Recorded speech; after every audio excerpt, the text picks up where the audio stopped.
Good morning students. आज हम अध्ययन करेंगे विपणन प्रबंध में विपणन मिश्र का तीसरा जो घटक है वितरण, जो है भौतिक वितरण, या तो वही स्थान मिश्र करके जो है तीसरा घटक। पहले घटक में उत्पाद मिश्र पढ़े हो आप, सेकंड घटक में कीमत मिश्र पढ़े हो, और तीसरा घटक है वितरण या तो स्थान मिश्र। तो उसी में से ही वितरण वाहिकाएं जो है उसके बारे में आज डिटेल अध्ययन करने वाले हैं। तो वितरण वाहिकाएं जो है उसमें है कि किसी भी वस्तु का उत्पादन उपभोग करने के लिए किया जाता है। जो भी वस्तु का उत्पादन आप करते हो उसको आप इस्तेमाल करना चाहते हो, और वर्तमान समय में उत्पादन व उपभोग काफी दूर दूर होने के कारण वस्तु को उपभोक्ता तक पहुंचाने में विभिन्न माध्यमों का सहारा लेना आवश्यक होता है, जिसमें उत्पादन के बाद वितरक आते हैं, फिर थोक व्यापारी आते हैं, फुटकर व्यापारी, प्रतिनिधि, इनका महत्वपूर्ण योगदान रहता है। और ये सभी जो माध्यम है या तो मध्यरूप जो है उसी को ही हम वाहिकाएं या तो चैनल्स कहते हैं, और इन वितरण माध्यमों को व्यापार माध्यम या तो ट्रेड चैनल करके भी कहते हैं। अभी एक परिभाषा फिलिप कोटलर की, इन्होंने कहा है कि प्रत्येक उत्पादक विभिन्न विपणन मध्यस्थों को जो फर्म के लक्ष्यों को सर्वोत्तम ढंग से पूरा करते हैं परस्पर जोड़ने की कोशिश करते हैं। विपणन माध्यमों का वह सेट जो है वही क्या है, विपणन मार्ग कहलाता है। सेट मतलब कि समुच्चय जो है, तो उसी को ही हम विपणन मार्ग या वितरण वाहिकाएं कहते हैं। तो इस प्रकार से मतलब कि प्रत्येक उत्पादक वस्तु का उत्पादन होने के बाद उसे उपभोक्ता तक पहुंचाने के लिए अलग अलग प्रकार की पद्धतियों का उपयोग करता है और वस्तु को उपभोक्ता तक पहुंचाता है। तो वह जो भी माध्यमों का उपयोग करेगा उसी को ही हम वितरण वाहिकाएं करके नाम देते हैं। अब ये जो वितरण वाहिकाओं के जो प्रकार है उसमें है सबसे पहला प्रकार है प्रत्यक्ष वितरण माध्यम। तो इस विधि में उत्पादक स्वयं अपने उत्पादन और प्रयासों से वस्तु को उपभोक्ता तक पहुंचाता है, और वर्तमान में कुछ प्रतिष्ठित राष्ट्रीय व अंतर्राष्ट्रीय स्तर के उत्पादक प्रतिष्ठित वस्तुओं को सीधे उपभोक्ता तक पहुंचाते हैं।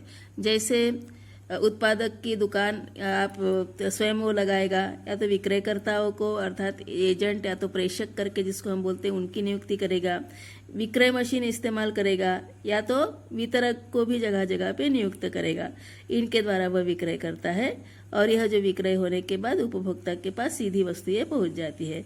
तो इस माध्यम से वस्तु पहुंचाने के प्रमुख 5 साधन है, जैसे कि स्वयं की दुकानें जगह जगह खोलकर अगर आप ये प्रत्यक्ष वितरण माध्यम इस्तेमाल कर रहे हो, तो जैसे कि उदाहरण है इसके बाटा, रेमंड, मफतलाल, टाटा समूह, मोदी केयर, एमवे इंडिया, इस टाइप से ये स्वयं की दुकानें जगह जगह खोलकर प्रत्यक्ष वितरण वाहिका का माध्यम अपनाया जाता है।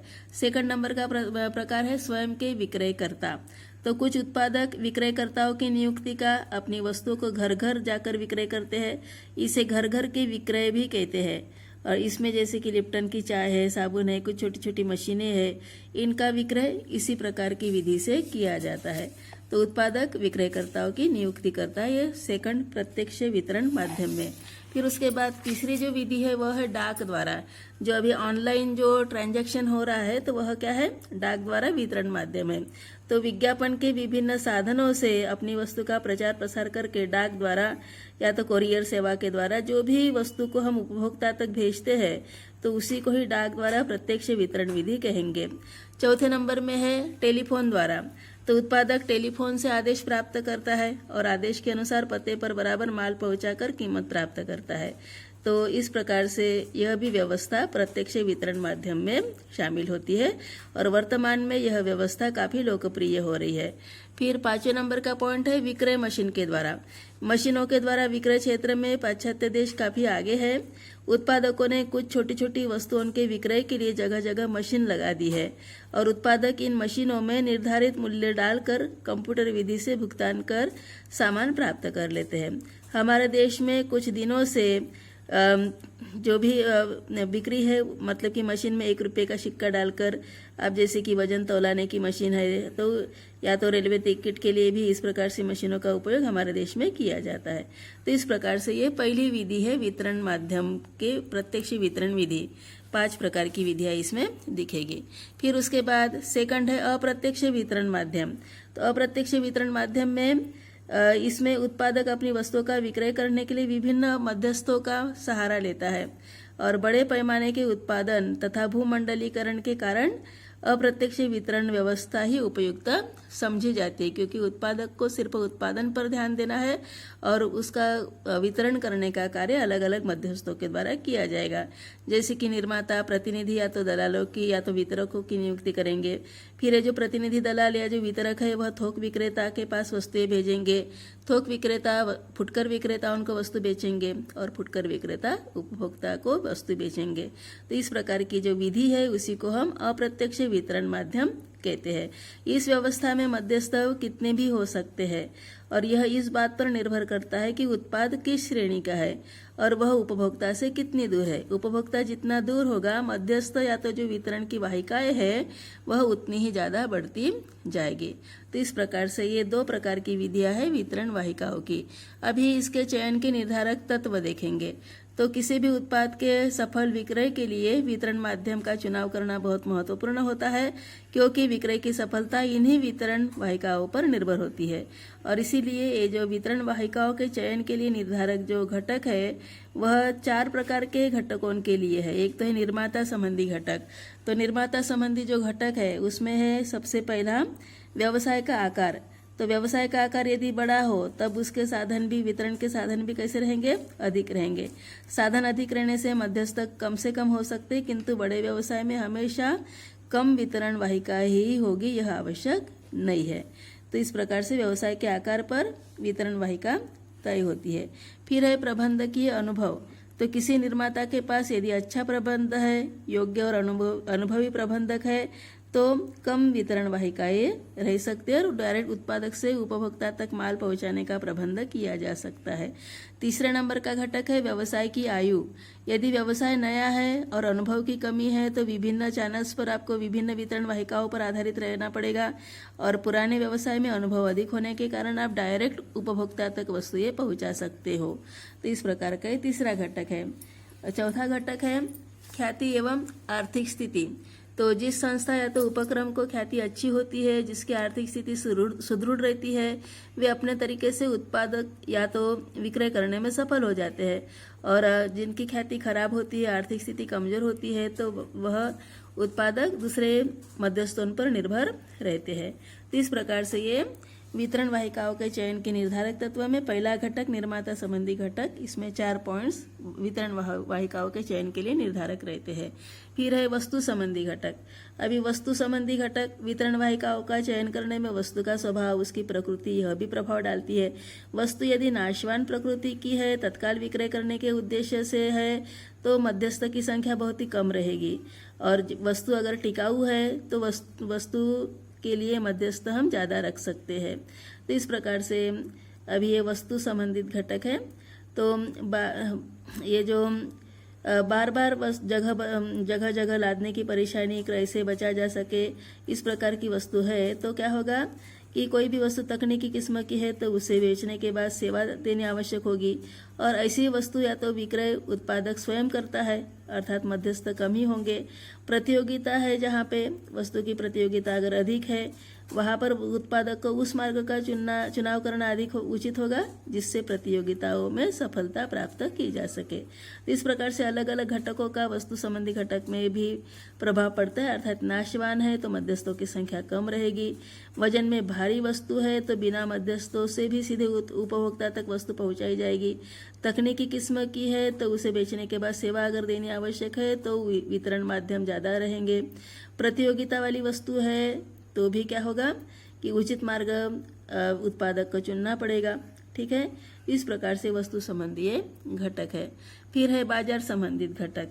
बाजार संबंधित घटक में ये पहला तो है बाजार का विस्तार। तो जिस वस्तु का बाजार काफी विस्तृत है, फैला हुआ है, तो वहां पर मध्यस्थों की संख्या भी अधिक रहेगी।